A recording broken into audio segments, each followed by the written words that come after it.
All righty, baby. Assalamu alaikum rahmatullahi wa barakatuh. We are winding down.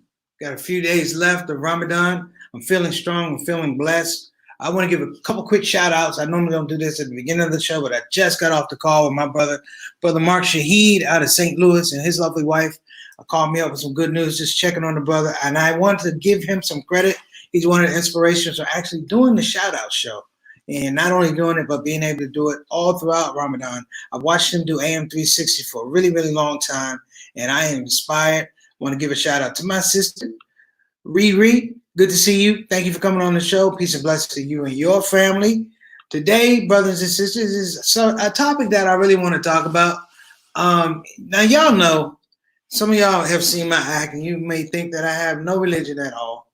Some of you don't even think I'm Muslim. I've heard the conversations, but I have taken my shahada. I do have 3 or 4 people that saw it live when it went down. But today is interesting because I've had a couple of scenarios happening with all the aspect of charitable giving. There's a lot of charitable giving. People, when I say charitable giving, I mean that people are asking for donations and things like that. This is Sister Jasmine Fruits, all the way from the UK. Assalamu alaikum, sister. Good to see you. It hit me today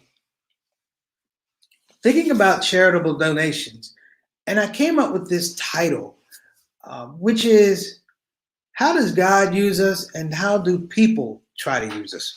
How does God use us and how do people try to use us? And it comes from a quote. It was in a book by Kanye West. It was a little table book by Kanye West and Sakaya Sandoval called Thank You and You're Welcome. It's a little table book, not a whole lot. I remember laughing about the concept. The concept was we want to make a book for readers, for non-readers. That was the whole concept. We want to make a book for non-readers. But it had a thing in there, just a passage from Kanye West that said, get used to being used. Get used to being used. And I thought it'd be a really, really interesting concept to talk about how Allah uses us and how people try to use us. How Allah uses and how people try to use us. Now, there are a lot of parallels in terms of your personal life, a lot of metaphors. I'm sure we all have similar stories in terms of people who have used this, and we talk about how God uses it. And it's interesting because I found that my purpose was in submitting to what Allah wanted. A lot of people don't know this, that when I opted to do the Allah Made Me Funny tour, just keep in mind, this is like 2000, I say right around 2002, 2001, I'm thinking about it. I did not want to do it.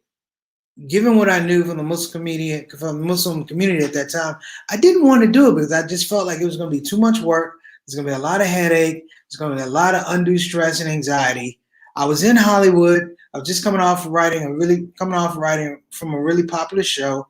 I wrote for popular comedians.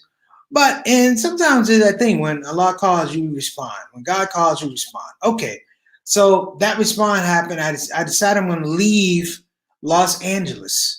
I decided to leave Los Angeles, come home to DC, literally starting over, come back to DC and start this whole process of Allah Made Me Funny, which was comedy for Muslims, about Muslims, for Muslims, but for everybody, accessible for everybody. And what I found was a very, very high level of resistance. It was not a smooth transition, particularly going to immigrant Muslim communities. I was not really well received. Let's just say that. It was cordial, but I wasn't well received. Talking about comedy and people laughing, it was a lot of astaghfirullah. I was literally counseled not to do it. But the thing that I drew strength from was like, you didn't tell me to do it in the first place. I'm working on I have a higher boss. That's what I'm saying. I have a higher boss. And so you guys know the story. 2003, 2004, we kick off with Allah Made Me Funny. The rest is history. One of the longest running tours ever in the United States that wasn't controlled by Hollywood, was not controlled by managers. It was not, it imploded from within, but that's a whole nother story. My point was, in that transition, I got to understand how God uses you and how people try to use you. Let me explain that. How God uses and how people try to use you. God will use you in a cause whereby you may not like it, but when you go through the process, it makes you a better person. It creates skill sets and talents that you didn't have. I often say that the quote, everybody has a talent, but it takes skill to get paid for the talent, and it takes discipline to maintain the skill. Allah will give you discipline. If you're in a true situation where you submit to God, you're going to come out with discipline. And what happens is it's a genuine and a very organic discipline. And you can tell it's genuine and organic because you'll go around other people and they will not want to be around you because it's not a compromised discipline, if you will. That's number one. Number two, God will take you through a process. In the end, you'll learn to appreciate Him and yourself a lot better. I can't say that about how people use you, but God will use you that way. And the third thing about how God uses you, you never have to worry about competition with God. You never think that you're going to be better than your Creator. Thus, your learning is very organic, it's very focused, very central to everything you do. Now, how people use you is an entirely different thing. God doesn't need motivation. That's what I know. He doesn't need agenda. That's what I know. God never has to explain intention. That's what I know. For the human being, all of the above apply. People will use you, but it will rarely ever be in a situation or scenario where you're going to come out in a process that's better than when you went in. Outside of your parents, close family members, that journey is going to be compromised with somebody else's intent and need. When we do charity per se, you ever notice with a charity, they have to explain to you how much money they actually spend on overhead? There's a reason for that. And the reason is people want to make sure that the money that they donate is getting to the people that help it, not into the people that tell you they need help. That's a real dope reality when you're talking about it. Because if you look at it right now, in the Muslim community, there's competition over everything. You're never in competition with Allah, but you're in competition with so many other organizations. And it's territorial. It's darn near tribal. I've seen organizations not help other organizations. The coddling of donors. These are my donors. These are not your donors. We're going after their donors. It sounds almost like gang warfare sometimes. We're going after your donors, and just the switching around of talent. It's a big thing, man. They raid each other's talents. Like this organization tries to take that person, and it gets to a point where it's disingenuous and downright dishonest. And it moves away from the aspect of, if you may allow me to say, it moves away from the aspect of helping people. Therefore, my best charity is when I do it myself. There's no people around. There's no, I don't know the person's name. That's the best charity I like. I don't know the person's name. A person, can I help you? Yeah. What do you need? Oh, I need a couple bucks. And I tell them, this is all I have. And I give it to them. They say, thank you. I don't need a name. It ain't tax exempt. It's not tax exempt. You know how ridiculous it'd be asking a person who's homeless, hey, can you give me a receipt? That's how ridiculous it is. We talk about zakat. I give out zakat, but I give out zakat throughout the year. Literally, I was just talking to somebody, an imam, earlier today, and he was asking me how I was doing. I said I was a little bit down. And I don't generally get down. I was a little moody, a little melancholy, because every Eid for the last couple of years, I don't do Eid shows for masjids anymore. I go to correctional facilities. I perform at the prisons, and I felt a sense of loss that I wouldn't be able to do it. And it felt like I broke my word. I'm sure the brothers will understand that with COVID-19, I couldn't come in and all that, but I felt a sense of a broken promise to these brothers. And I remember talking to an organization asking them, listen, can you give us some books or some blankets? And they were like, well, we have to do it this way. And I was like, never mind. And they asked me years ago, what's the financing? I'm like, me. I fly myself there. I don't care. I fly myself there. I put myself up. I go and perform. I do 2 shows. And I do 2 shows, one in the morning, one in the evening. And it is the best zakat I can do. The idea of just being able to pray with brothers who are incarcerated it's a barter. I feel like I owe them money. Sitting and talking to those brothers. And guess what? Nobody, after the show's over, I don't need a receipt. You know, I have a reward, the barakah, and it's an honor really to go and speak to these brothers. And I'm saying that's the way I want to be used. Because the brothers don't ask me. I petition to go and perform. You know, once it happened, of course the brother was like, will you come? Of course I'll come back. But that's not the way. I say that's the way I want to be used, but that's from Allah subhanahu wa ta'ala. That's from God. You know, the other way is interesting because people use you according to how they think you feel about yourself. I've seen this before. It's an ugly thing. Not in the Muslim community, not just in the Muslim community. I'm talking about in life. I see people get treated according to how people think you feel about yourself. And that's the treatment that you get.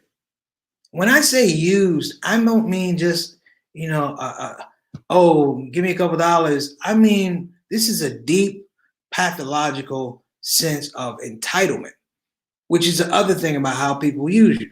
When people use you in a negative sense, it's because they feel like they have a sense of entitlement. And it's not even you. I'll go even deeper. I feel that people use systems to control other folks. They use laws to control other folks. You're thinking now. You thought I was just going to go with people. How people use laws, old laws, inappropriate laws. They're not even relevant, but they still use them in a way to control behavior.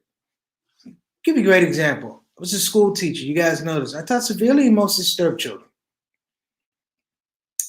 And what I learned was these children were traumatized not just by issues of learning deficiencies. They were traumatized by the laws that kept them in classes whereby they had no say about when they could transfer out, their quality of health, the quality of performance, the quality of educational acumen, none of that. They just had to stay in the same situation because they qualified under a law to be used. People use the law to keep them in that position. And when we think about this, when people use you, I can tell. I can tell when people use you. You know why? Because there's no scent of mercy. There's no aroma of mercy. When people are merciful to you, there's a perfume in the air. And they're merciful. There's perfume in the air. Like when my mother talks to me about certain things, and just so you know, I love my mom. We don't really have arguments. We have disagreements, but we have love disagreements. Like I will go somewhere, I'm in a hurry, and I say, Mom, can I borrow $5? She won't give me $5. She'll give me $25, but she won't give me $5. Therein ensues the argument, Mom, I only needed $5. Just take the 25 and bring it back. No, Mom, I only need $5 because that's love. I don't want her to be out of that other $20 in case something happens. And she don't want me to be out there and something happens and I don't have extra money. That's love. And there's a scent there. When you walk in the house of believers, Christians, Jews, Muslims, I'm talking about stone hard believers in the fact that God is one and God is the beginning and the end. It is interesting how the house smells. The food smells better. The drink is a little bit sweeter. The conversation is a little bit more fuller, you know, because I find myself these days actually looking at my relationships in terms of not only how you use me. I'm looking at how God uses you. And the flip side is how some people in their unnatural mind think that they use God. Now, I know some of y'all are tripping because I'm talking about God. I say it all the time. People know me. Hey, preach, how you doing? What do I say? Allah is God, keep it simple. It sounds like a cliche, but it's a very nuanced statement. And I can't claim that I came up with it by myself. A brother told me that when I took my Shahada, I was struggling with my deen. He said, come down to the masjid. I came down to the mosque.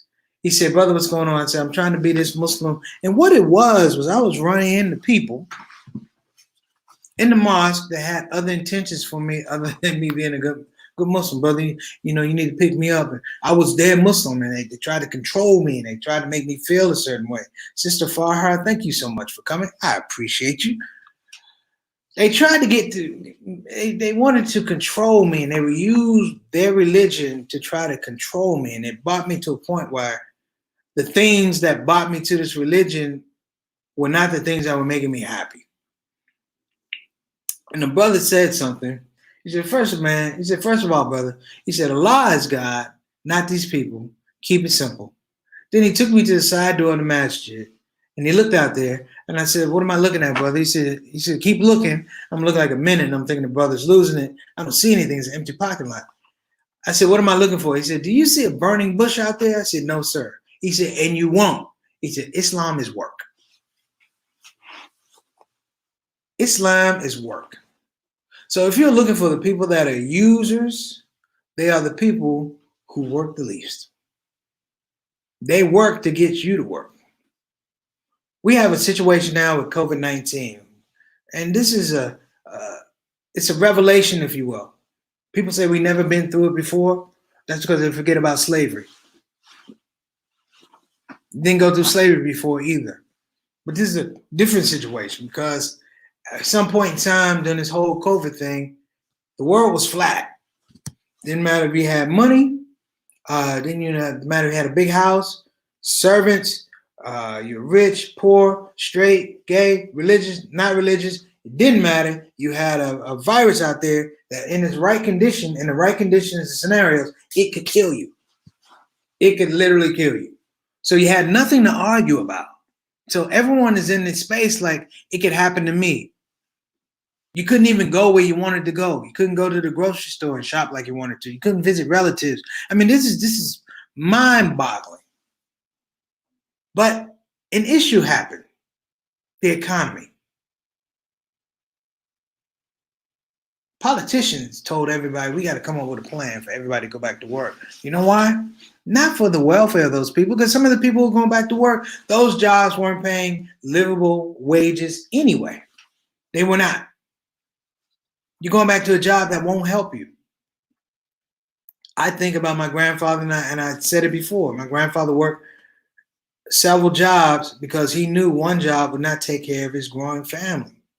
But we have politicians, and I say magicians and sorcerers that have people think that going back to work is going to solve your problems. It's not going to solve your problems. It's going to solve their problems. Rich people all of a sudden had to look around and go, wait a minute, nobody's making money. And so you had these adjunct ideas about PPP, and all of a sudden you couldn't find a mask anywhere. Couldn't find a shield anywhere. Couldn't find gowns anywhere. Couldn't find wipes anywhere. Toilet paper. You couldn't find water anywhere. Because that's how people make money in a crisis. They get other people, your anxiety, your stress, your fear, your depression, all those things, they get them working. They use those against you. Now this thing is, probably I believe this topic needs to be expanded. When I say it needs to be expanded, I mean bringing on other people I'm going to bring on people from the mental health space, the political space, and the religious space, because I'm going to revisit this topic. How God uses us and how people try to use us. Here's the most, and I've said this before, and it's been leading up to this. People who try to use you have certain traits. Number one, you can't be an individual critical thinker. That doesn't work. Number two, you can't have outside influences around you. Number 3, anything they say is absolutely right. And number 4, which is a big one, you have to ask their permission. You have to ask their permission. And the reason why I say you have to ask their permission, and if you get anything out of it, please remember this part. You have to ask their permission, because by asking their permission, whatever you're going to do at that certain point in time, they can attach value to it. What's up, Big D? And I owe you a call too. I think we're going to do that thing. People sometimes ask you to ask their opinion so that they can have a relationship with you that's a value relationship. A good friend of mine, a comedian, well-known comedian, talked about being on a TV show. It was going really well. And then he looked around, and all the people who had kind of, weren't with him in the first place, they were gone. They would bring people in who would find fault with the show, find particular fault with the show to fix the show, so that they had new value in the narrative, saying, I fixed the show. I'm the producer. I should be the script supervisor. I should be the executive producer. I should be this. I should be that. I should be this. I should be those. And it goes far away from the fact that you weren't a part of the original process anyway. You are not the driving force behind the vehicle that makes it successful. You're trying to develop value so you can tell X, Y, and Z over here, tell X, Y, and Z over here that I was a part, and it's an exaggeration, and that's a light word. I have another word I like to use right now, but I don't want to do an extra day of fasting. It's an exaggeration, the way that people equate how important they are with a certain situation. If you let them. I'm not saying these people are lying. I'm saying they're exaggerating. My point is understanding how God will use you, understanding how other people will use you. How God will use you, how other people will use you. And also look at how people think they use God. That's probably another topic, a bigger topic, in terms of religious identity. We have things in our community now. We have illnesses in our community now that center around people who think the religion is about them. They bully people. Are they doing inappropriate things? It falls right in the category that I'm saying. Brother Danish, his last name. Anyway, this brother focuses on spiritual bullying. Did you want to say spiritual bullying? Because there are cases of religious scholars who bully people because they see you weak. When somebody bullies you, guess what they're using? They're using your fear. They're using your anxiety. They're using your secret. Something you may have told a spiritual advisor in private, they may use against you. I'm not saying it happens all the time, but I'm saying it happens. So listen, brothers and sisters, this has actually been a pretty good conversation. I'm thinking of maybe doing a part 2 of this conversation, but I want people to realize something before we go. Number 1, you have a choice of who uses you. Someone. God uses you as natural. It's going to happen anyway. But you have a choice of who uses you and how they use you. And you can always frame what's good for you in terms of the outcome, the learning outcome. Sometimes letting people use you got to learn. Those are great teachers. They use you because they see something. They use you because in the end product, you're going to be better than you were before. And then you have people with unscrupulous intentions, and that happens. But in the beginning of that, and in the end of that, it's all about permission. So much about permission. About seeing ourselves in places we haven't been by our own lead and by our own inspiration. And that is the thing that breaks this whole idea of how are you using you? When I say you, I mean using your opportunities. I actually mean you using you. How do you use yourself at the job? How do you use yourself at as a family? How do you use yourself out in society and the community? You can frame that picture for yourself. And I think that's the thing that makes all of this possible. Brothers and sisters, thank you so much. I want to shout out everybody. Brother Mark from AM 360, thank you for your early call. Sister Ree, Sister Jasmine, great conversation with you yesterday. Sister Fahar, thank you for coming. Big Brother Doug, appreciate you, man. Everybody, listen, have a wonderful day, and we'll be back tomorrow. And thank you again for your support of the Shout Out Show. Can you believe this is episode number 24? And Ramadan is right around the corner. By this time next week, you will be waiting for the sun to go down and not have to deal with it for quite a number of days. Alhamdulillah. Now, if I said anything that upset anybody, it's not my intention. I apologize. But if I said anything that gave you inspiration and clarity, it's not from me. It's from higher power, if you will. And I'm going to let you go on that one. We got another person, Sister Nicole. Thank you. Wa alaikum assalam wa rahmatullahi wa barakatuh. Everybody, same bat time, same bat channel. If you have YouTube and you want to hit the subscribe button, you can, because that makes this an even broader program. And I'm trying to do bigger and better things after Ramadan is over. And it's just nice to be able to connect with people. It's very nice to be able to connect with people. Hey, here's my little brother right here, Sajid Varda, all the way from London, doing big things for Islam Channel. I've been checking you out, man.